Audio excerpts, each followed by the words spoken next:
I was born in Shanghai, in China, in 1930. I was the son of British parents who'd emigrated from England in the late 1920s. My father was in charge of a British business manufacturing textiles, and I lived a typical life in the international settlement until 1937, when I was 7 years old. The Japanese declared war on China, and they invaded.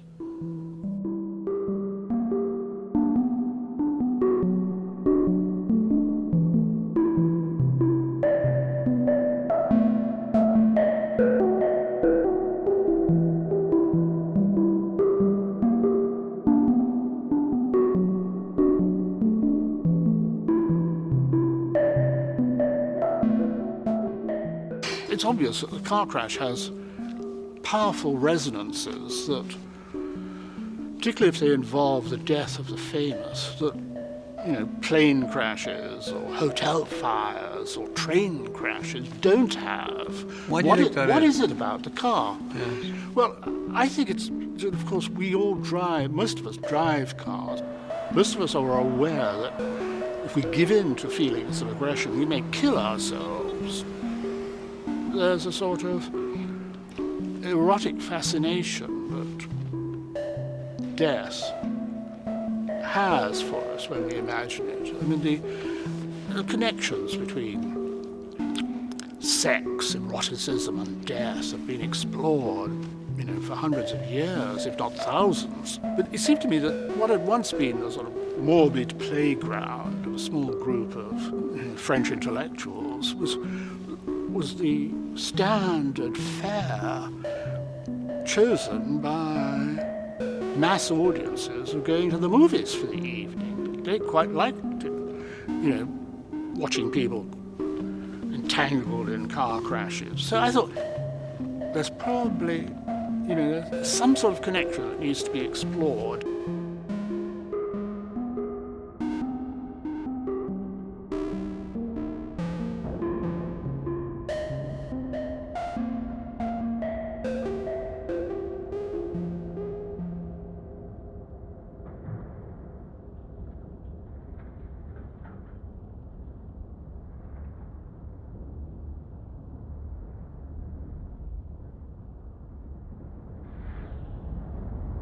I believe in the power of the imagination to remake the world, to hold back the night, to charm motorways, to ingratiate ourselves with birds, to enlist the confidences of madmen. I believe in my own obsessions, in the beauty of the car crash, in the peace of the submerged forest, in the excitements of the deserted holiday beach, in the elegance of automobile graveyards, in the mystery of multi-story car parks, in the poetry of abandoned hotels. I believe in the genital organs of great men and women, in the postures of President Kennedy, Margaret Thatcher, and Princess Di, and the sweet odors emanating from their lips as they regard the cameras of the world. I believe in madness, in the truth of the inexplicable, in the common sense of stones, in the lunacy of flowers. I believe in nothing. I believe in anxiety, psychosis, and despair.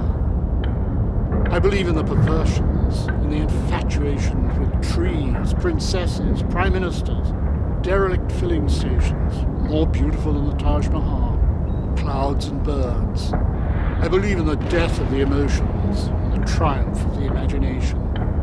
I believe all excuses. I believe all reasons. I believe all hallucinations. I believe all anger. I believe all mythologies, memories, lies, fantasies, evasions. I believe in the mystery and melancholy of a hand, in the kindness of trees, in the wisdom of light.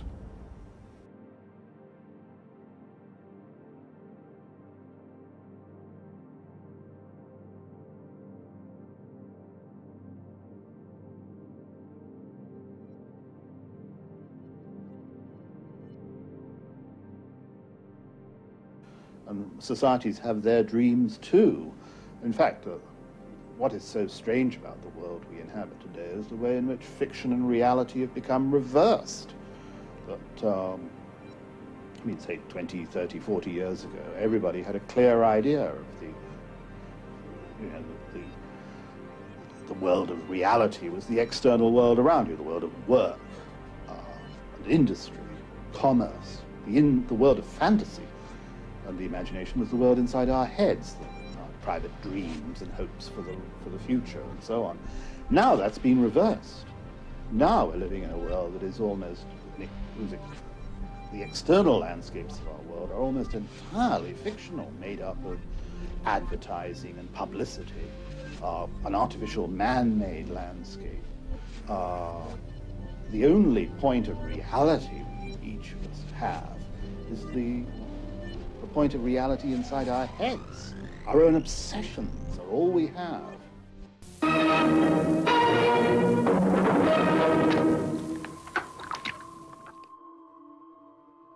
There's no doubt that the Surrealist painters have had a far bigger influence on me than any writers have done.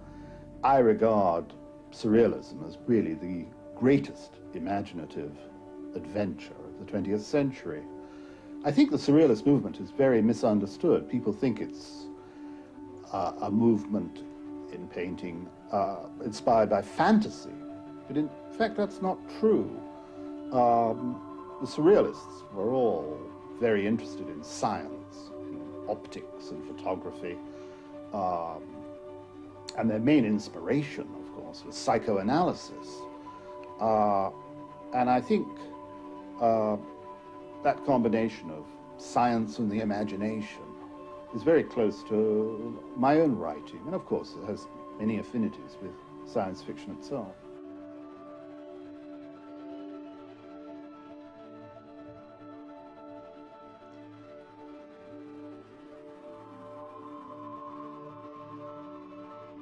I have very strong memories of this exciting, in some ways frightening city, where as a child of one of the Western powers who ran the city, I had a sort of passport to safety at all times. I mean, I used to get on my bike at the age of 7 or 8 and pedal off through downtown Shanghai in all that sort of nightmare traffic. And this was a city plagued by terrorist bombs and bitter fighting between rival Chinese power groups.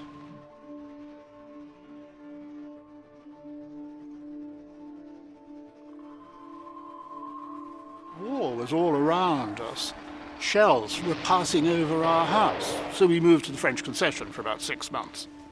Looking back, I think I saw it as part of a sort of film, almost. The kind of films that I saw, even as a very small boy, in the Shanghai theatres, had sort of leaked out into reality and were taking place at the end of my own street.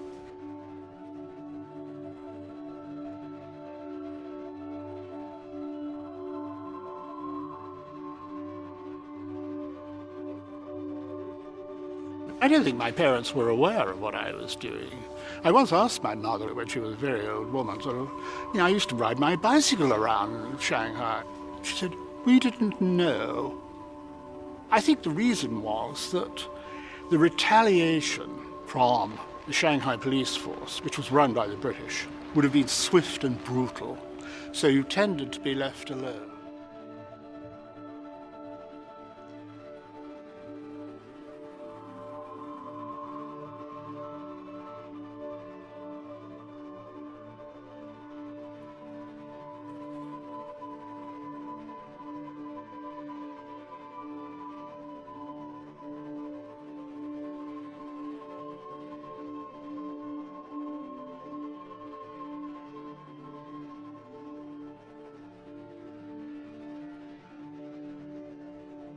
I'm an imaginative writer, obviously, and I think to be able to exercise an imagination over a long period of time, as I have done, one's got to be very well stocked in one's childhood with experiences of a pretty radical kind. And I think I was fortunate in my own case that I did have an extraordinary childhood. I think if my parents had decided, say, not to go out to China in 1929, and I'd been born in a suburb of Manchester, I might never have become a writer at all. It's very hard to say. But I think in my own case, the very strange and exhilarating, and in some ways very cruel world that Shanghai was, fed my imagination.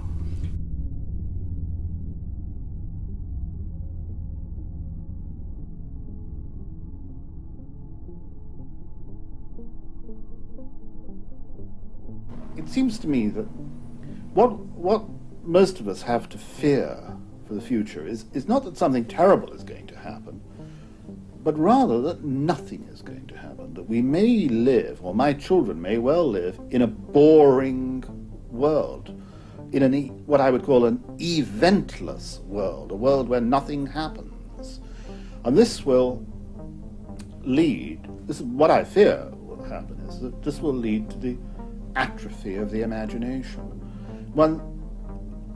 I felt this very strongly, oddly enough, some years ago when I was taken on a long drive through West Germany, and it struck me that here was this immaculate country of beautiful, clean streets and houses where every driveway had a BMW.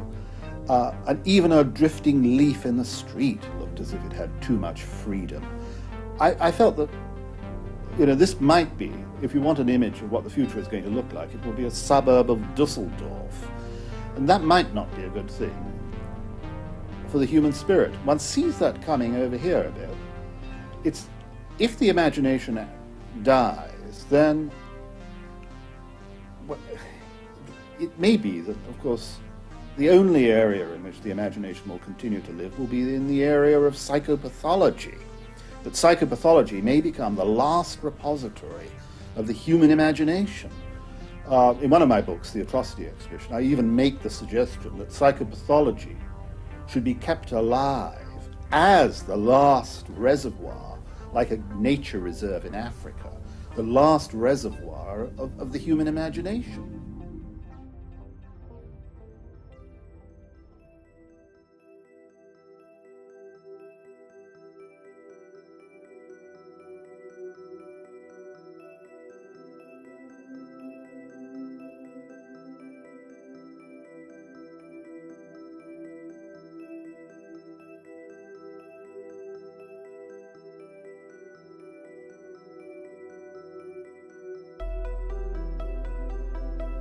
Ambiguities in the modern communications landscape which reflect ambiguities in our own natures, and these need to be explored. And we too easily assume that violence is bad for us, say, on our television screens. That you think it's good for us? I think the truth is good for us, and I think that attempts to suppress, say, all violent imagery are doomed to failure. I mean, there is a violent streak in human nature and the human imagination. The sexual imagination is a limitless fund of wayward metaphors and ideas. One can't repress that either. So in a book like Crash, which uses car accidents and fatalities in car accidents as a sort of sexual or sexually provoking imagery, you're saying that it's a good thing, apart from the readability of the book and people's enjoyment of it, you're saying it's a good thing to be able to take these horrors, automobiles ploughing into our flesh, and give them some sort of, put them where we can live with them. Yes, I think our ambivalent feelings about events like car crashes or disasters in everyday life should be brought out into the open. You mean we actually want these things to happen? No, we're not excited by. I mean, we're not sexually excited by car crashes, obviously. But people are drawn to disasters. They don't enjoy violence on their TV screens or in their films, but they are drawn to them because I think they feel that the sort of secret formulas of our lives are in some way revealed in these tragic events. And there's nothing necessarily ghoulish about it. And I think it's a mistake to try to suppress that ambiguous response that we all feel. And, I mean, a crash is a kind of extreme hypothesis about the dangers that modern technology have created. They've allowed us, perhaps, to play with our own, I'm thinking particularly of television and videos and home video systems and our accessibility to an enormous range of violent imagery in the world around us, which is fed into our homes constantly. People have this enormous access, and I think we've got to see we've got to immerse ourselves in the most destructive element, as Conrad said, and see if we can swim. And the most destructive element, of course, is ourselves. Modern technology has created the possibilities for our own psychopathologies to play with almost unrestricted freedom. That could be extremely dangerous, but it's worth exploring.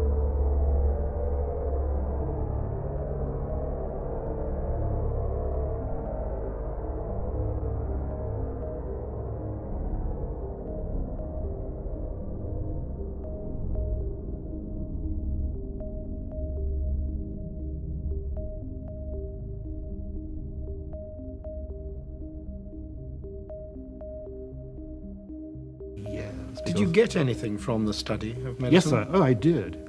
Yes, I mean, it's supplied me with a anatomy, huge... dissection? Anatomy in particular. There was something about the dissection of the human cadaver. Bearing in mind in particular that most of the cadavers in the dissecting room then, and probably still now, were donated by doctors before their deaths. And there was something rather moving about the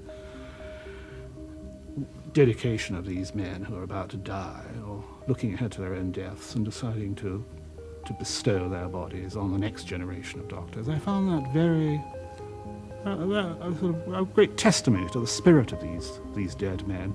And then as one dissected them, one embarked on a strange sort of voyage into the interior, and obviously in a literal way, but also into a rich sort of undergrowth of metaphors and images and possibilities that the human body represents. Which you've used. I've used in not only anatomy, of course, but also physiology, which is, again, rich in imagery that sort of reveals the secret formulas of what make up a human being.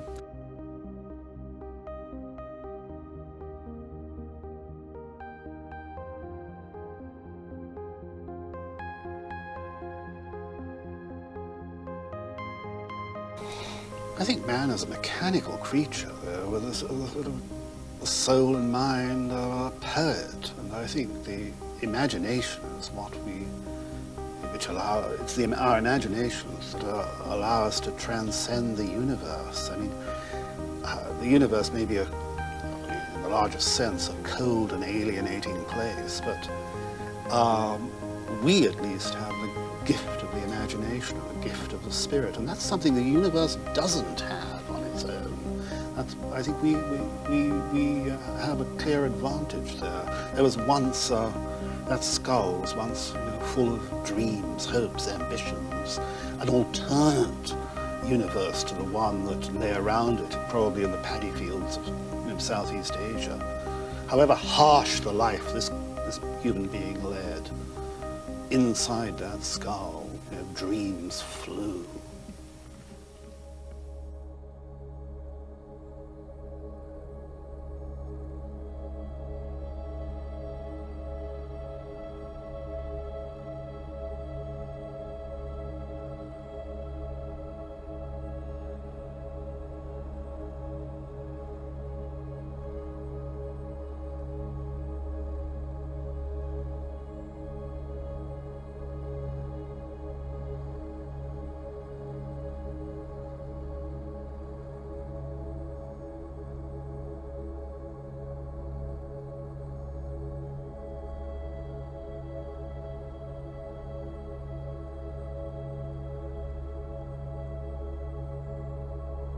Is it an age of space? Is it a space age? Are we living in a space age? Sadly, I think the space age has ended. Why do you think that? Well, I think I remember hearing in 1957 the BBC broadcast of the call sign of Sputnik 1, which was a real call to arms. I mean, it was a signal from another world. This was the future dialing itself into us. And everyone then expected, particularly when Gagarin went into space and later when the Americans landed on the moon in 1969, that the space age would run on forever. But in fact, I don't think it happened. I think public interest soon after began to wane, and I think far from lasting hundreds of years, the space age ran for less than 20, from 1957, Sputnik 1, to 1975, which was the first Apollo splashdown not to be shown on TV by the American networks, because they knew the public was bored. And what even more surprising, which startled me, was that it produced no spin-off. I can remember the 1930s when all the great record-breaking attempts, the fastest plane, the fastest train, the deepest descent into the oceans, the highest balloon, all these had gave a tremendous charge to ordinary life. I mean, the spin-off in architecture and design of domestic interiors, I mean, everything was streamlined. Even static objects like teapots were streamlined. Now, none of that happened as a consequence of the American and Russian space program.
The styling of motor cars, and of the American motor car in particular, has always struck me as tremendously important, bringing together all sorts of visual and psychological factors.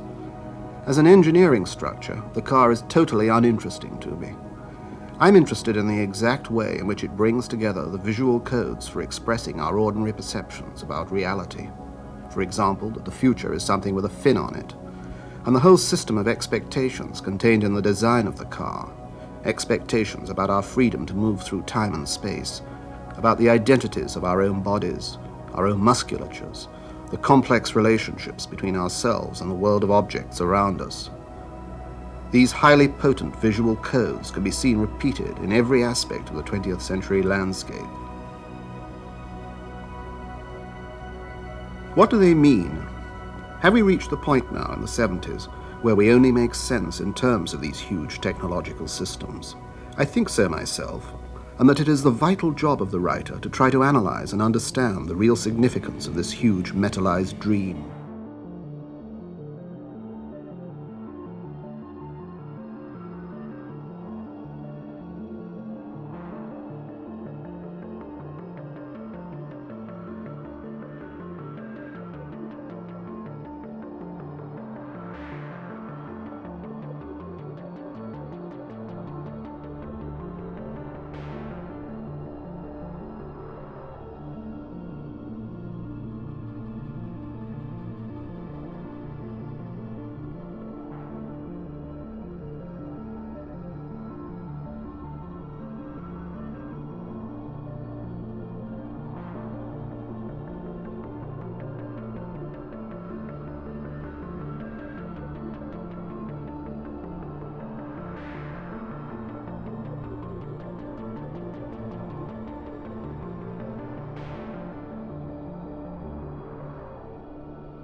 So, The Drowned World was my first novel of inner space, in which I explored kind of the deep history of the human race that we all carry, in our blood, our memories of millions of years in the past, that, that are in our genes, that are deep memories of primeval forests that are deep in our brains, that come out when we sleep at night,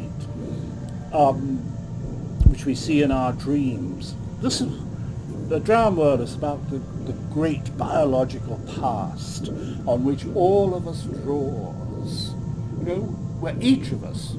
I remember when my first child was born, and I watched it emerge from my wife, and I was amazed. Here was this creature that was 1 or 2 seconds old.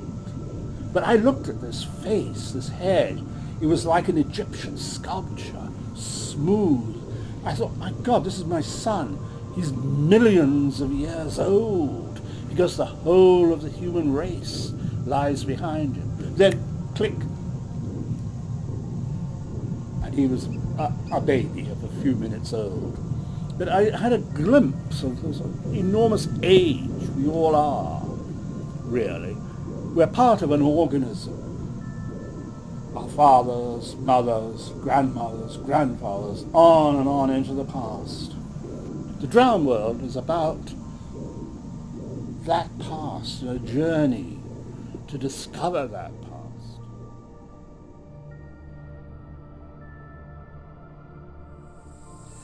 This is 31 Amherst Avenue, as was, the house in Shanghai where I spent my childhood. Coming back to Shanghai for the first time since 1946 has been a very strange experience, and of course the house is the strangest of all. It's because I spent my entire childhood here, and I really came to something close to adult life here. So it is a strange experience. I can't keep trying to think what would have happened had the war not taken place. I would have gone on living here, and probably would have gone on living in Shanghai. So I have I see around me here a sort of alternate life that I never actually managed to live because of the war.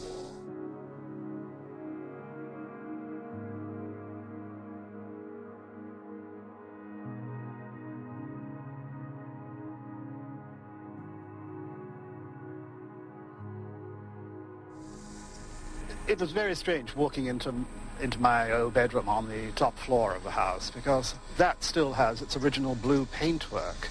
And I recognized the little bookshelves where I kept my books, my copies of Chum's Annual and Boy's Own Paper and all my American comics, and the bathroom attached to it.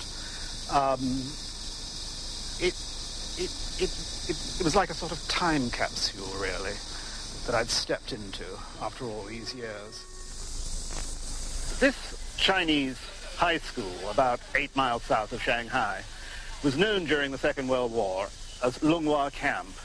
And here, after Pearl Harbor, when the Japanese entered the war against the Allies, about 2,000 British nationals, all of them civilian, a few Belgians, and about 50 American merchant seamen were interned for nearly 3 years. I can remember the day we arrived, brought here in buses with our suitcases, and we brought our own bedding. This room was the room that my mother and father, sister and I shared for nearly 3 years. It was so crowded, in fact, that during the day my father, who slept there, raised his mattress against the wall so that we had a little space where we could put up a card table and eat our meals. Otherwise, there was just a door's width between the beds. I slept over there, my mother there and my sister there. This little room is, in fact, probably as close as I'll ever come to home, surprisingly. Since arriving in Shanghai a couple of days ago, we've had quite a struggle finding the camp. It's extremely well hidden now. Of course, I've really spent about 45 years looking for the place, and in many ways this is the most important place in my life. There's no question about it. I came to puberty here. I left the camp when I was about 15, and I came to something close to an adult mind in this camp.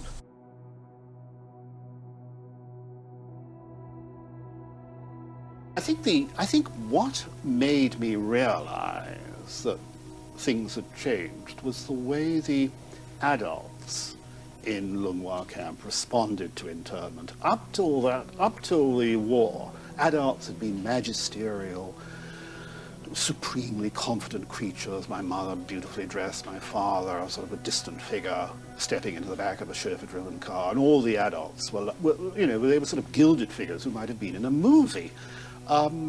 Then in the camp, I watched, as a boy of 11, 12, with the beginnings of an adult mind, the way in which pressures were beginning to erode and weaken their personalities. And that was the real education. I think I realized for the first time, which I would not have done otherwise, that adult human beings were fallible, that they could give in to despair, they could give in to petty squabbles, they could give in to weakness. And some could triumph over it, despite their own weaknesses, because there were many brave people in the camp who triumphed over being rather modest and being, in many ways, rather weak individuals. But they were able to triumph over their weaknesses and survive. That was a great lesson.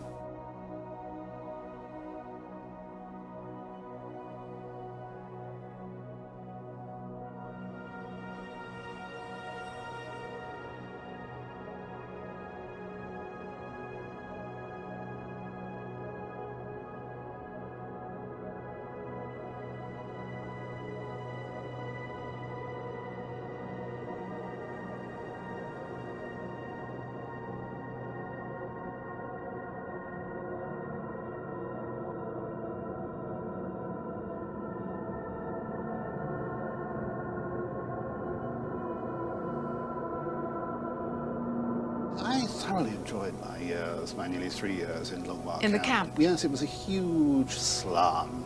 And the people who really relish life in a slum, of course, are the teenage boys. They run wild. I ran wild. I was totally out of control of my parents.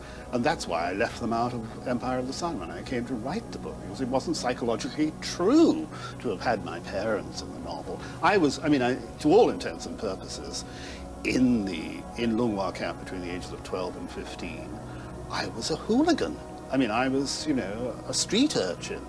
As you say, I was sort of out for any deal. How could I get hold of this 2-year-old copy of Popular Mechanics magazine from these American sailors? Do offer them some little service. Snatch another extra sweet potato.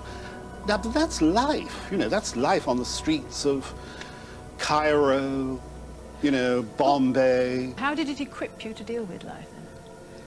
Well, I think it's taught me to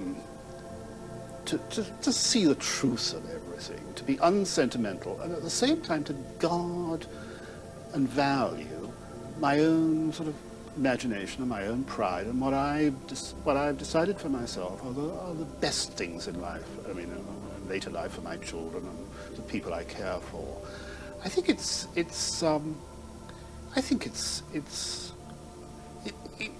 also given me a freewheeling imagination, of course, that I've put to use as a writer.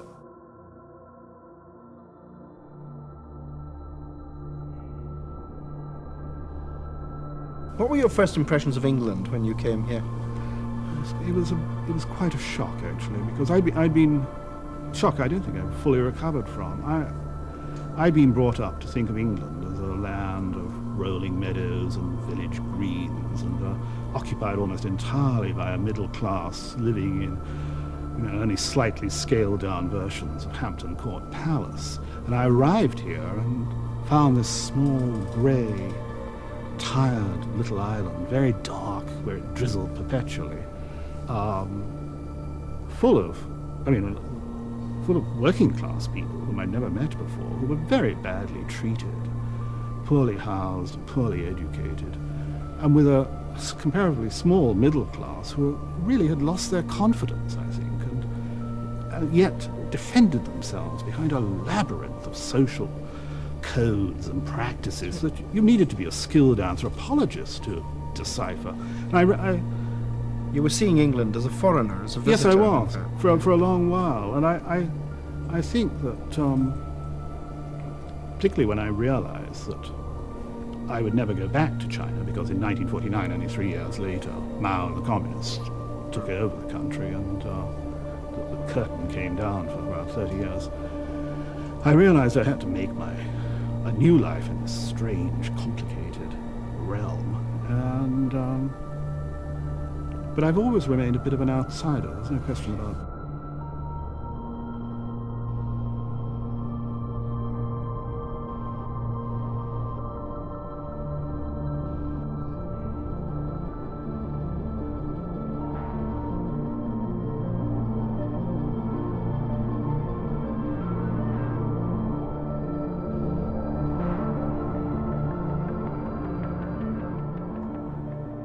I've always been very interested in relationships between people in sort of huge buildings.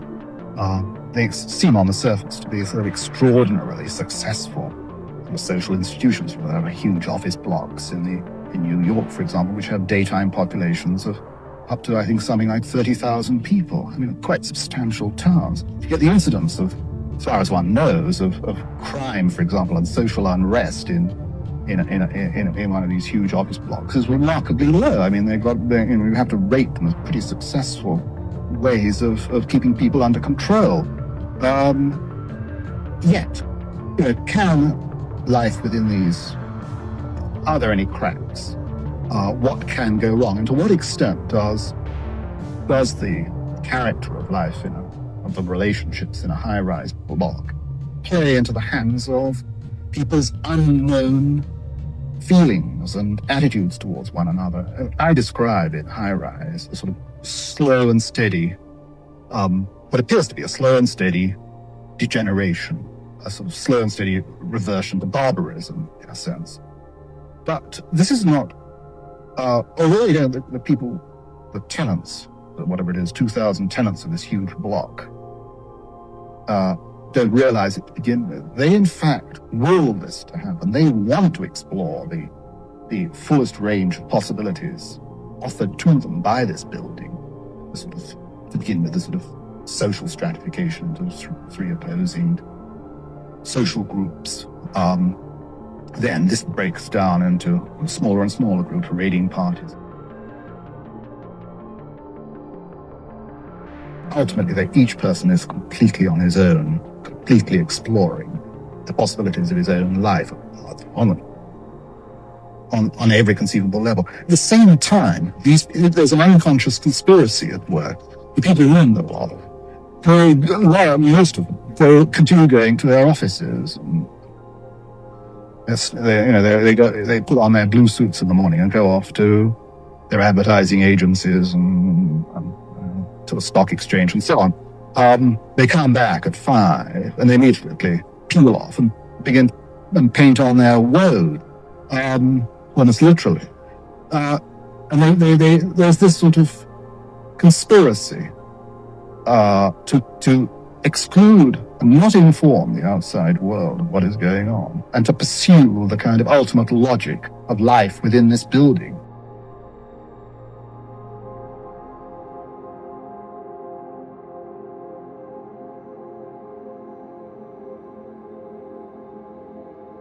I felt at the time that we were all living inside an enormous novel, and the characters were people like Kennedy, his wife Jacqueline Kennedy, Marilyn Monroe, Ronald Reagan, and these people projected from news magazine covers on television, in films, and all the rest of it, formed the sort of physical landscape of our lives. I mean, one could say that there's sort of a giant hoarding showing Marilyn Monroe or the sort of image of, say, Kennedy advertising the serialization of the story of his assassination, was as much part of the physical landscape of our lives as, say, the sort of trees in a meadow beside a motorway, and that all sorts of triggers were being pulled in our response to our everyday lives, for which we had no preparation. That everything was sort of being inverted, dislocated, to an extent that I think most people at the time, and even now, haven't really digested.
In fact, my wife caught pneumonia and died in Spain in a matter of hours, tragically.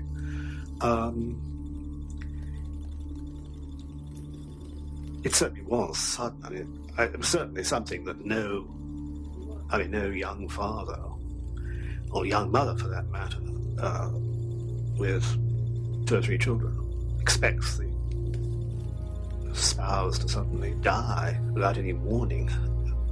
I felt at the time that nature had committed a terrible crime against my wife and my children. I think the death of my wife provided me with a sort of renewed impetus to make sense of the sort of arbitrary cruelty of the world.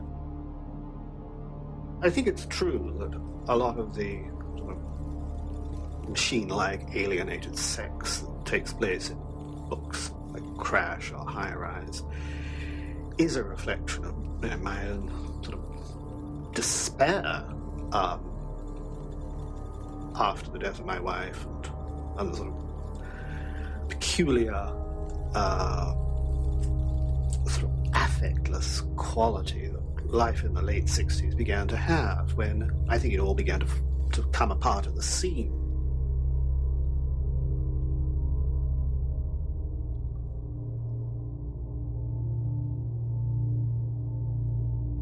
Sensation ruled the late 60s. Nothing mattered unless it was like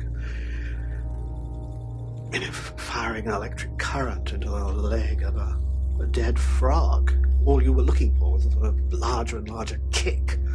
And this kick could be provided by drugs or films of car crashes or pure sensation transmitted through television. The people worried about the sort of violence shown on television now obviously have forgotten the sort of commonplace scenes of dreadful violence that were shown on British television during, say, the Civil War in the Congo, the Vietnam War. And all this had a sort of deadening of the emotions. And it seemed to me that one needed to perhaps embrace this world to see what would happen, immerse oneself in the most destructive element, in Conrad's words, and see if one could swim in this new realm.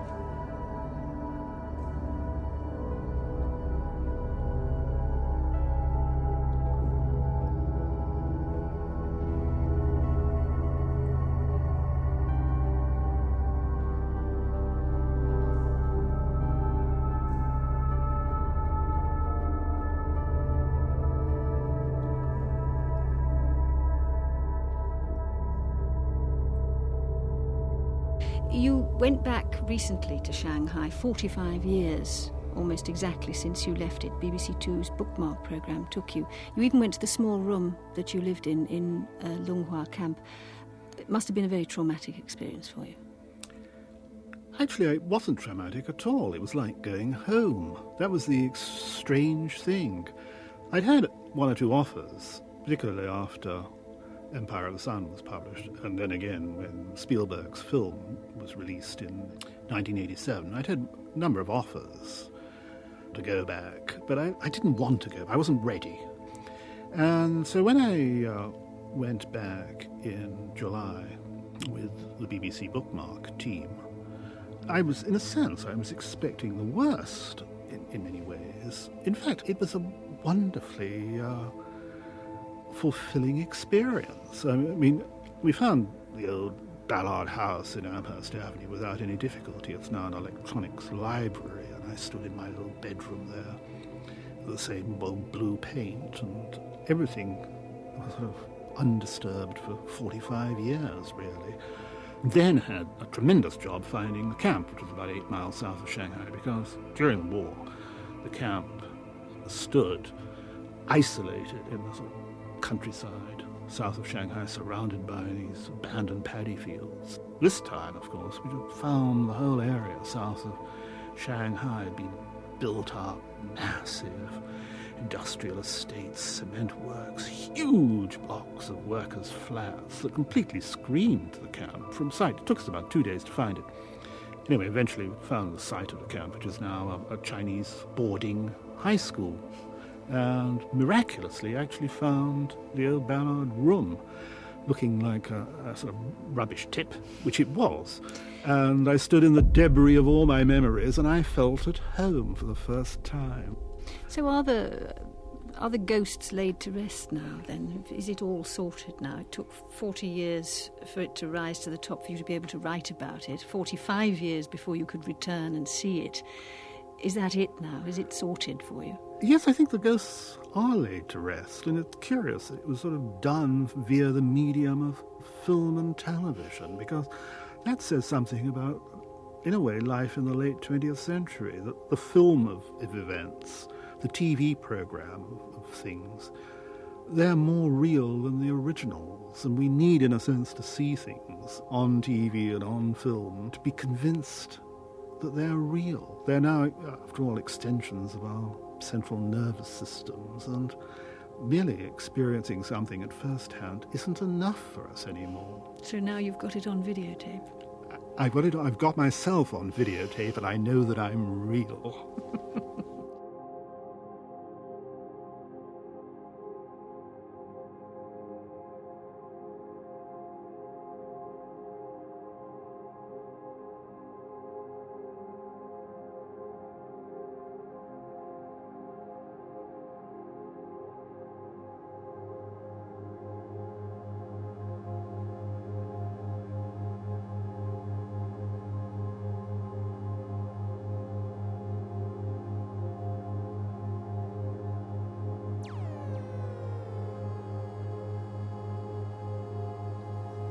In the Atrocity Exhibition, I was interested in the process by which you could build up the image of a particular character, his obsessions, his dreams, the sort of furniture of his mind on an everyday basis, in the same way that a scientist, let's say, a forensic scientist in a pathology lab, builds up a portrait from a whole series of apparently unrelated items. A penknife, a checkbook, an airline ticket to Rio, a photograph of a mysterious woman. I used this technique in the same way to create the image of a character who had no particular direct center in the way that a conventional character in a novel has, but was a complex of overlapping and interrelated ideas and images that in fact came together like a kind of jigsaw.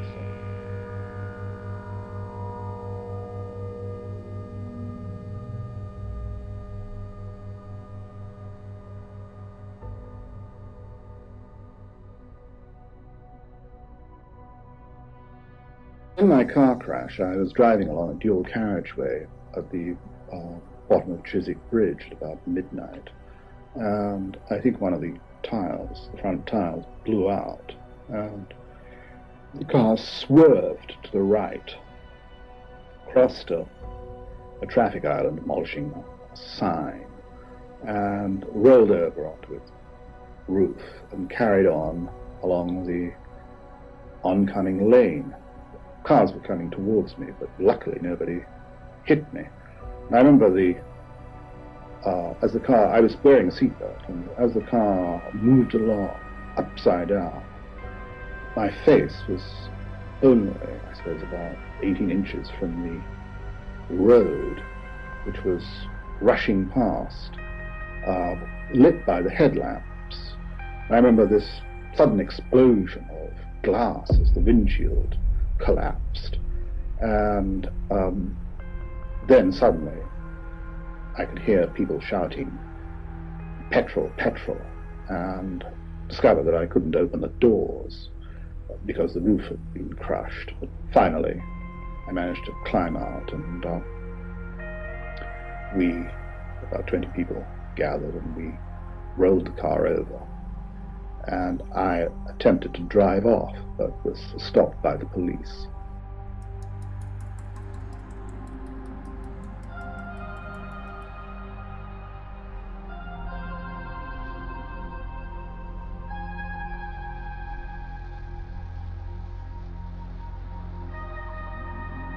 I don't think the future will be sterile in any way. But I think its relationships within the future will be far more ambiguous and far more uncertain than they seem to be now. I think if one could put one's finger on what the psychology of the future is going to be, it seems to me that it will be like the landscape of the moon. I think in the near future, one can see a kind of country club paradise on Earth, the whole, a kind of California spreading across the globe. But looking beyond that, say beyond the next 100 years, I think perhaps people will be so self-immersed and live so much within their own private worlds, within their own private imaginations, that sort of social contacts between people that are forced upon them now by necessity within the world of work and social relationships and the like will be absent, and one will have I'm thinking ahead to a world beyond leisure, beyond the country club, a world of increasing abstraction of human emotions and human values, where in a sense there will be no human emotions or human values.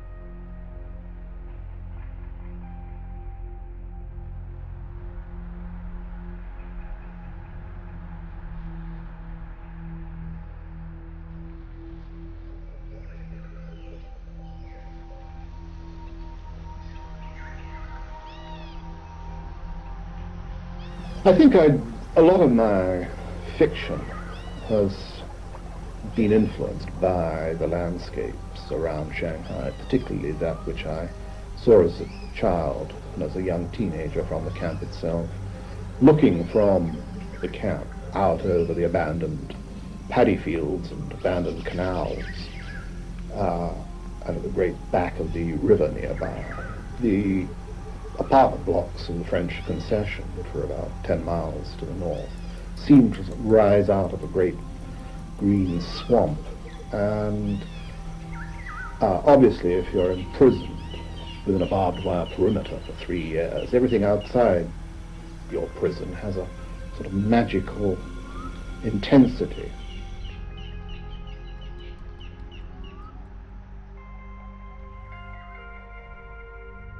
Can you go on inventing more other worlds beyond that, do you think? It's not a matter of inventing a completely self-contained world, because most of my novels of, say, the 70s, Crash, High Rise, which about high-rise buildings, Concrete Island, about a man marooned on a traffic island, are all set in the here and now. Right. They're not strictly speaking they're not science fiction at all, really. But they look at the opportunities that modern technology offers for us to play games with our own sort of psychopathologies. What I do is enlist the imagination and try to place it at the service of what I see as, the half visible that lies, that area that lies in the back of our heads that needs to be lit up.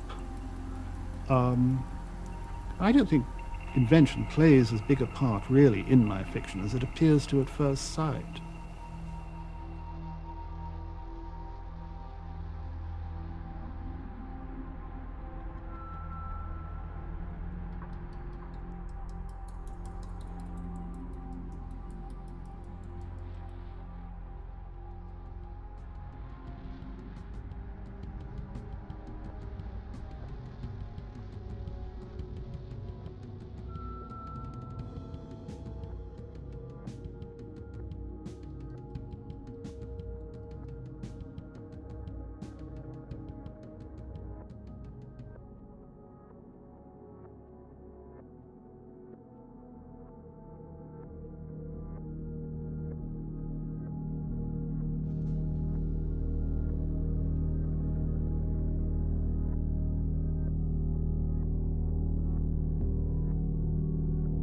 What sort of world do you think we live in? I mean, how is it different from the world in which a 19th century writer wrote in? Well, I think the main difference is, of course, that we have firstly a communications landscape, what I call a media landscape, dominated by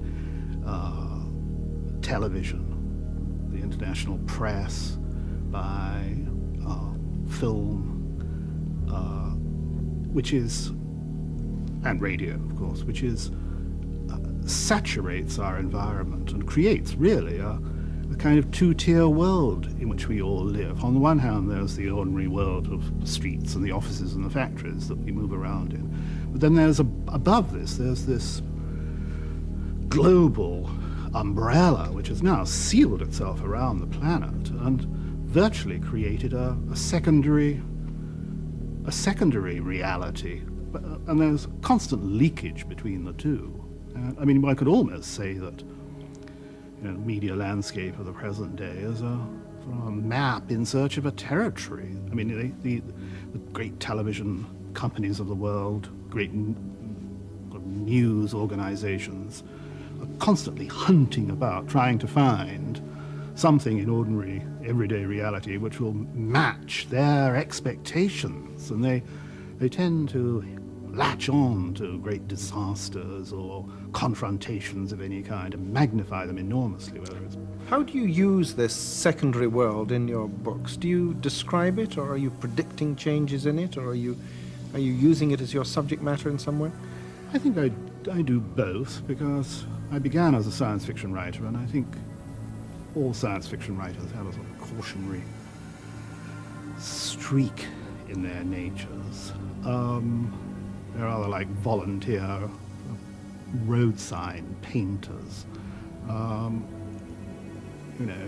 People have accused me and accused most science fiction writers of being rather pessimistic because they're always warning of dangers ahead. But I think if a sign painter who paints a sign saying dangerous bends ahead, slow down, isn't a pessimist. I mean, he's merely giving an accurate warning of, You don't think you're writing dangerous bends ahead, speed up?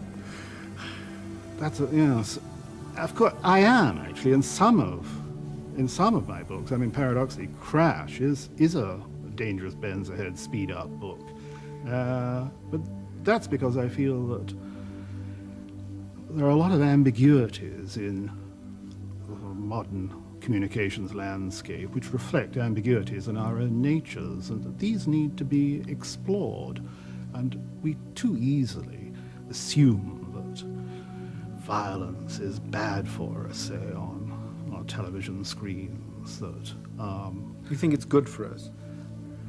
I think the truth is good for us.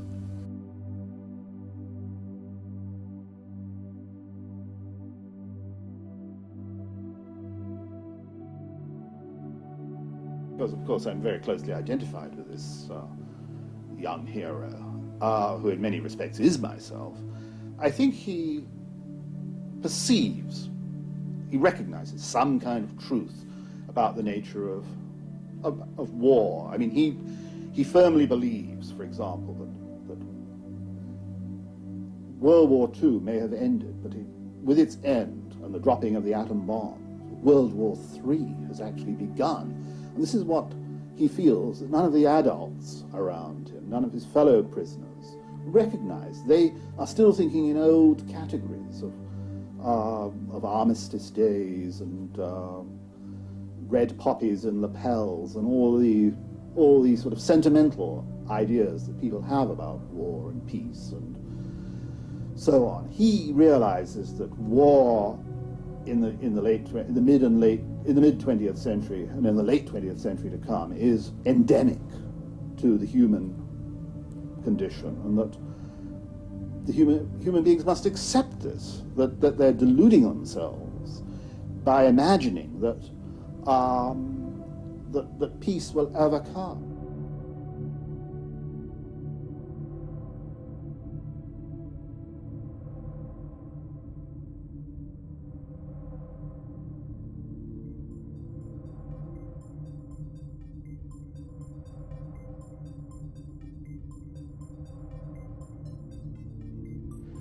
The sort of pillars that held society together, the monarchy, the Church of England, politics, they've all lost their authority, I think. So what is left, all that is left, is consumerism, the consumer society of buy, buy, buy. During the World Cup, looking at all those St. George's flags flying, a series of football matches are summoning up the kind of national energies and conviction that you only get at the time of a world war. There's something going on which suggests that people are hungry for a more disciplined society. I mean, shopping is quite a disciplined activity. There's something of the political rally, Nazi style, about a big shopping mall, lines of neatly aligned counters, the slogans, the expectations, the sense of, these are ceremonies of mass affirmation, where we, society, affirm in what we believe, and we believe that so-and-so washes whiter. I think there's a danger that consumerism, to keep going, may need something more violent and dramatic.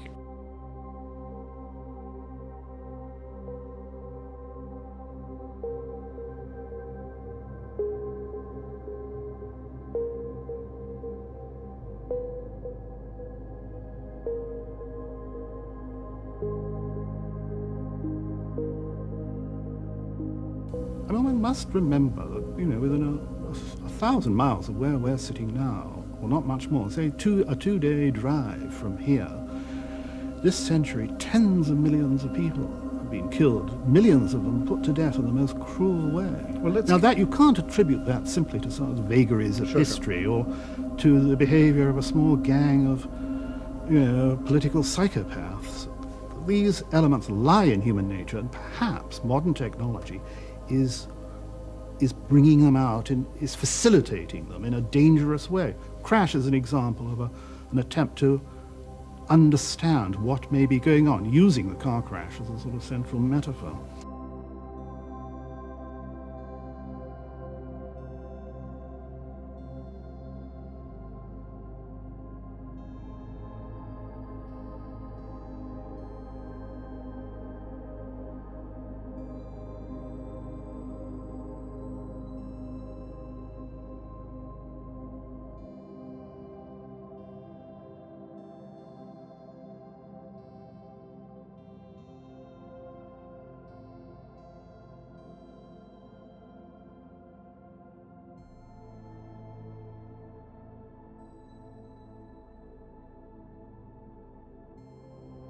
In the book, I leave it open whether the boy has really seen the Nagasaki flash. Now, in my camp, There were a number of people I remember who claimed to have seen the flash and obviously thought they had done, because we knew nothing of the size of the atomic bombs that were dropped. Many people thought that they'd been dropped on Tokyo and that millions of people had been killed by them. So it's probable that no one really saw the flash. 400 miles is a long way. I think in the Nevada tests, well, carried out to this day, I believe, but certainly in the 60s and 70s, people could see the Nevada test flashes from a distance of about 40 or 50 miles. But those were I imagine, at night. It's hard to believe that 400 miles, that they could have seen the flash over 400 miles. I leave it open, and I think it's really left open in the movie too. There's a lot of bombing going on, and the skies were lit with flashes through the B-29 raids, and people probably confuse the two, and I leave it open.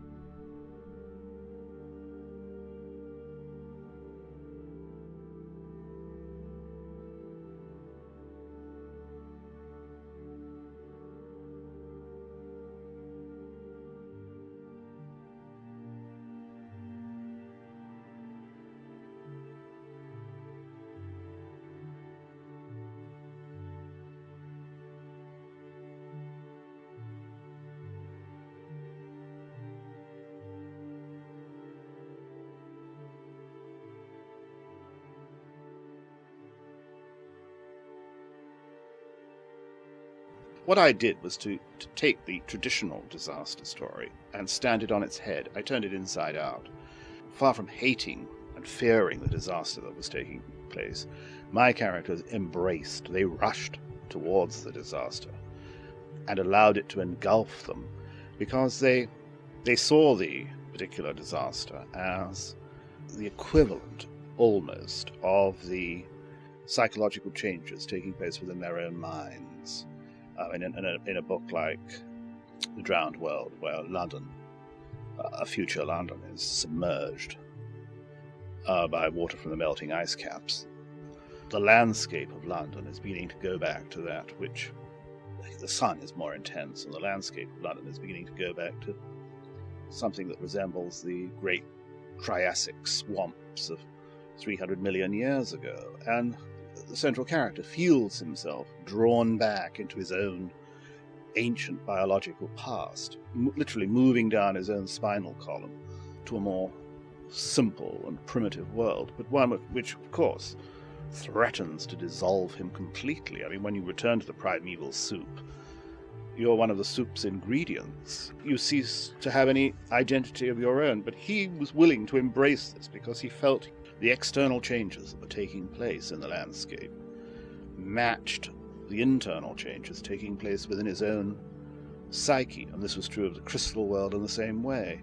The hero there finds himself in a jeweled, crystallizing forest that seems to stand outside time. Time has stopped, and everything has become a more intense and a more vivid version of itself. And all those disaster stories of mine are in a sense about time past in the case of The Drowned World, time future in the case of the Burning World, or the Drought as it was called in England, where the desert represents the future of the planet, and a world without time, or an infinite present, if you like, in the crystal world. And I was interested in the psychology of these landscapes.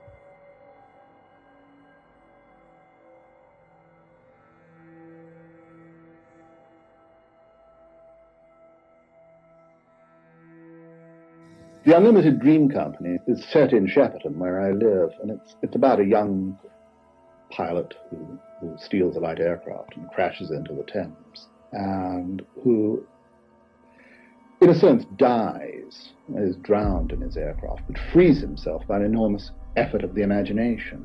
Through his imagination, transforms Shepperton into a kind of Edenic paradise full of exotic plants and animals. In many ways, I feel that, without realizing it at the time, that I was writing a piece of my own autobiography, that it's about the writer's imagination, in particular my own imagination, transforming the humdrum reality that he occupies and turning it into an unlimited dream company.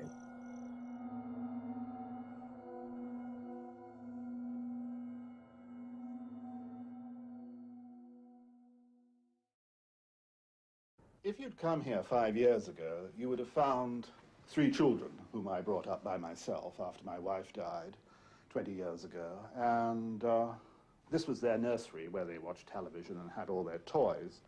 Now I'm alone here. The children have grown up. So in a way, this is my nursery. There's even an exercise bicycle, which sadly to say, it has the lowest mileage of any exercise bicycle in London. This is where I come in the evenings, but where my real existence as a writer is in this room here. This is where my imagination dwells. This is my study, and it's always been my private room. It's at that desk where I've written my fiction for the last, I think, almost every novel I've written and almost all my entire output of fiction has been written in sitting at that desk, looking out on that little garden.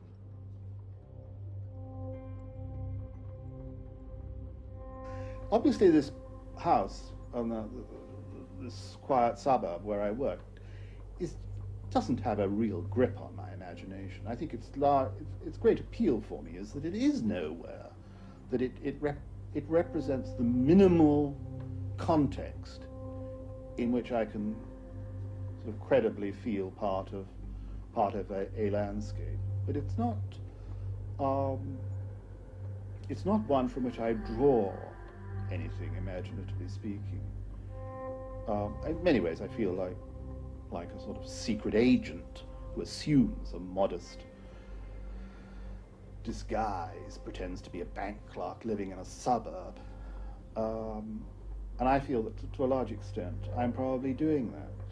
I like to think of myself a bit like the surrealist painter Magritte, who led a very bourgeois life in a quiet suburb of Brussels, took his Pomeranian dog for a walk at the same time every afternoon, drank a little coffee in the local cafe and played a game of chess, and then went back to this very bourgeois house. I like that. I think that's the perfect background for certain kinds of imagination.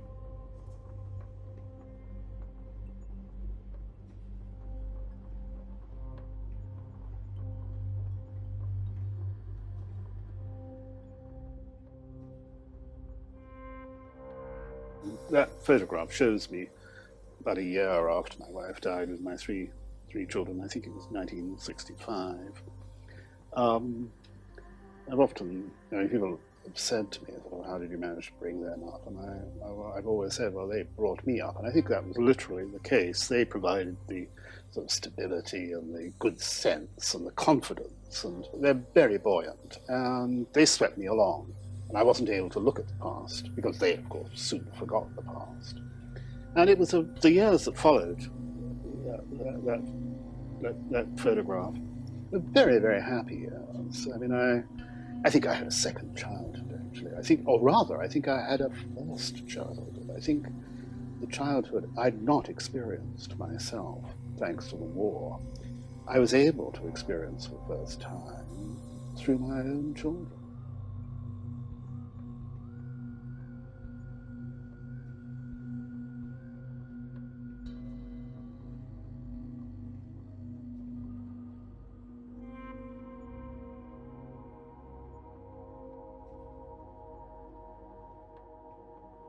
People have said that my fiction has a strong negative strain, but of course it's a matter of perspective.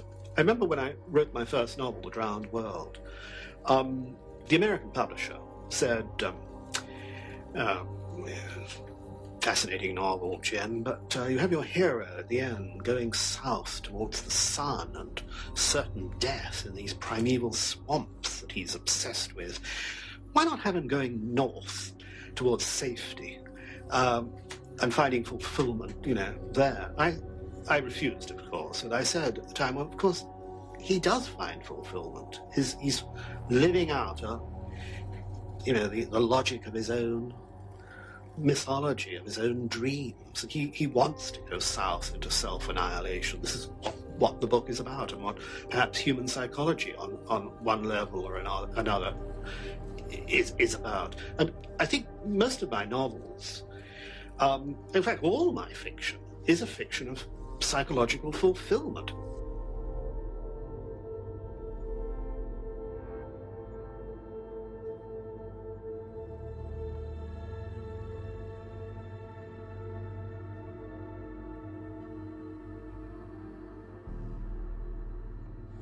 My characters are all driven by the need to find some sort of truth. They may have to construct this truth themselves. They resort to a set of desperate stratagems. I think that's common to so many of my characters. The characters may choose strange ways of finding salvation, but it's salvation they're all after. I mean, they're obsessed with the need to find the sustaining mythology of their lives, and to pursue that mythology to its logical end, whatever the cost. They're all embarked on these strange quests.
I remember my dreams extremely vividly.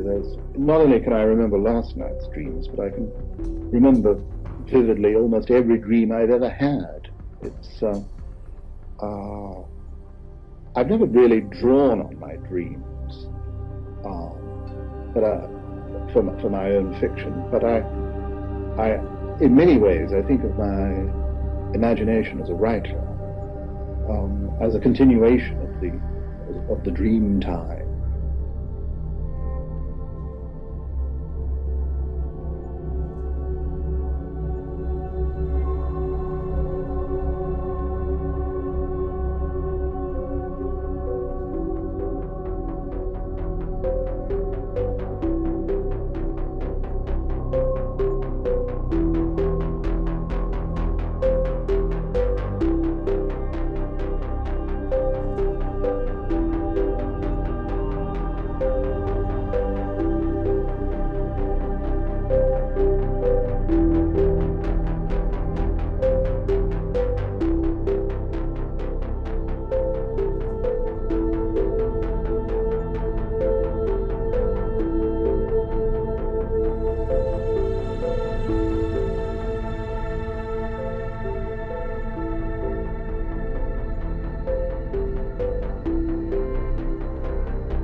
Writer's job to change the world if he can, a little bit.